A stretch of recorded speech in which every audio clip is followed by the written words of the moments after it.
Dun, dun, da, da, da, da, da. Oh yeah, Star Wars is back in theaters, baby! And it's not very good. If I'm being honest, there was no point where I was looking forward to this Mandalorian and Baby Yoda movie coming out. Star Wars as a franchise has just poisoned themselves so much that there's really no reason for me to have any faith or investment in their new projects. When I heard that this movie would be made, I thought, huh, that sounds dumb. When I saw the trailer, I thought, huh, that looks dumb. And when I saw the movie, I was like, eh, that was kind of dumb. I'm sure people have said this already, but this doesn't really feel like a movie. It feels like a few episodes of the Mandalorian show stitched together. A lot like that Clone Wars movie, which isn't very good. It has a much more episodic format and a lot lower stakes. The whole movie is just Mando going on a mission with Baby Yoda. And not that low stakes make a movie bad or anything. I think that a quote-unquote street level type Star Wars movie similar to Solo or something could potentially be really cool. The issue here is that the plot is pretty weak and the characters are not really developed and don't have anything interesting going on. The one interesting idea that they play with a little bit is that Baby Yoda will live a lot longer than Mando, meaning he'll have to take care of himself someday. Mando kind of feels this fatherly connection to Baby Yoda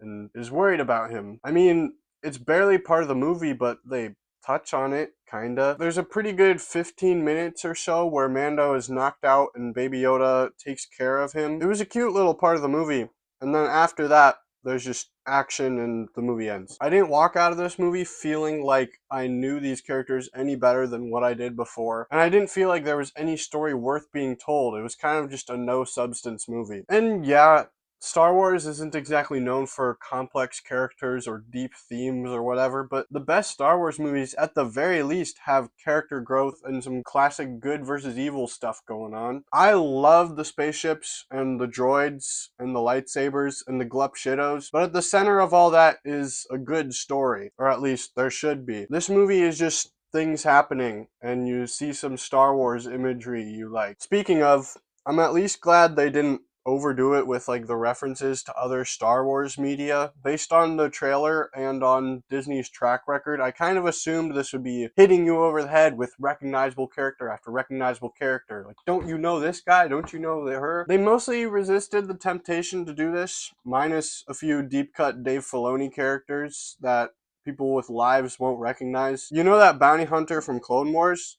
No, not Cad Bane. The guy with the circle metal hat thingy who doesn't talk. He's in it, I guess. Side note, would he not be like pretty old by now? It's been around 30 years since the Clone Wars. Do all non-human Star Wars characters just have like really long lifespans? I don't know. Also, Zeb from Star Wars Rebels is in it for some reason. I don't think they even say his name or anything. He's just kind of there sometimes, and I don't know why. Oh yeah, and of course there's Rotta the Hutt. You remember Jabba's son from that Clone Wars movie I mentioned earlier? Well, he's all grown up now, and he's really muscular and fights in a gladiator arena and wants to be a different man than his dad. Honestly, I like the idea of fleshing out this older version of this random character and giving him a personality, but the way they do it is pretty dumb. As soon as we meet this guy, he just pours out all his problems and motivations to Mando in a very unnatural way, and we're supposed to sympathize with him all of a sudden. Also, is it just me, or is it really off-putting how all of the aliens,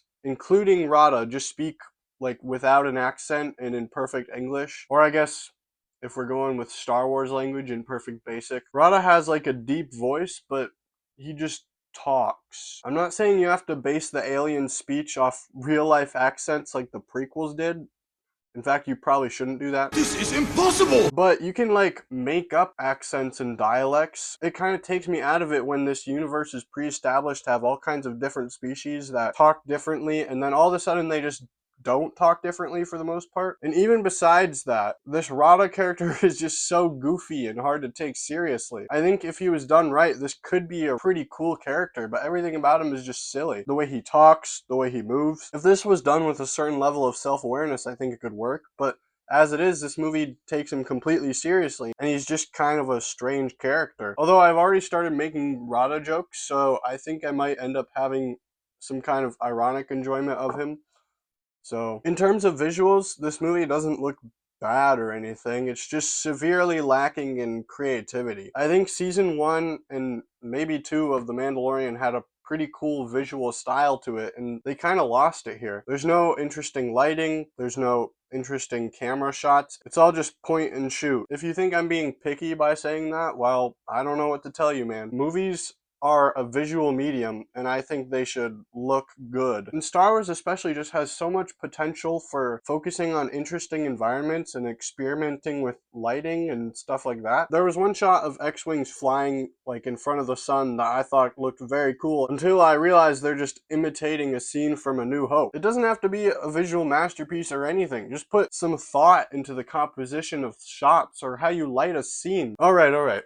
This review has been pretty negative. I'm gonna focus on some positives. I like that Star Wars continues to use practical puppets. Those little hairy guys are super fun. I love the way they move around and talk in their little spaceship. Baby Yoda looks great and feels like a real being that's alive. Everything he does is pretty adorable as well. And the stuff that is CGI looks really good. And it doesn't take you out of the movie. The four-armed guy, voiced by Martin Scorsese, was kind of funny. I don't know why he was voiced by Martin Scorsese, but, you know, sure, why not? And by far, the best part of the movie has got to be the music. Ludwig was on fire here, implementing different styles and sounds, mixing up the now iconic Mandalorian theme, creating new themes and stuff like that. Much like John Williams' original score, he creates an environment and a certain vibe just from the music alone. Unfortunately, the visuals don't really do much to help with that vibe, but whatever. Ludwig carries this movie quite a bit, and the music on its own, separate from the movie, is just really good as well. Overall, this wasn't great.